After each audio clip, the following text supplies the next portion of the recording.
नमस्कार. आज आपण दुसऱ्या श्लोकाचा अर्थ जाणून घेणार आहोत. अशा प्रकारे अर्जुनाने विचारल्यावर त्याचे उत्तर देताना भगवंत सगुण साकाराचे उपासक उत्तम आहेत असे सांगत आहेत. श्लोक दुसरा.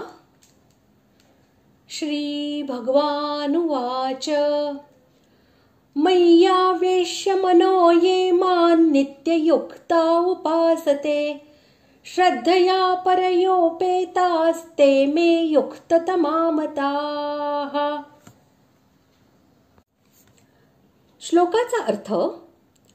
श्री भगवान म्हणाले, माझ्या ठिकाणी मन एकाग्र करून निरंतर माझ्या भजन ध्यानात रत झालेले जे भक्तजन अतिशय श्रेष्ठ श्रद्धेने युक्त होऊन माझे सगुण रूप परमेश्वराला भजतात ते मला योग्यांमधील अतिउत्तम योगी वाटतात.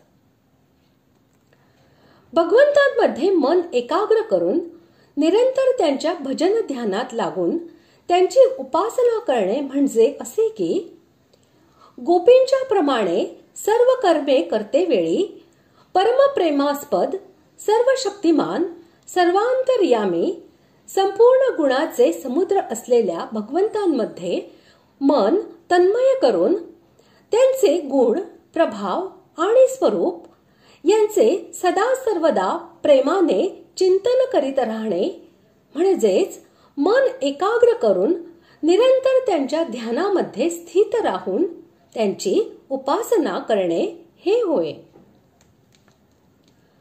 भगवंतांच्या सत्तेबद्दल, त्यांच्या अवतारांबद्दल, वचनांबद्दल, त्यांच्या शक्तीबद्दल, त्यांचे गुण, प्रभाव, लीला आणि ऐश्वर्य इत्यादींबद्दल अत्यंत सन्मानपूर्वक असा जो प्रत्यक्षापेक्षाही मोठा विश्वास आहे तीच अतिशय श्रद्धा होय.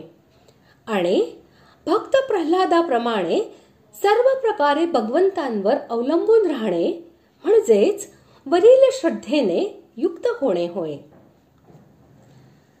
ते मला उत्तम योगवेत्ते म्हणून मान्य आहेत.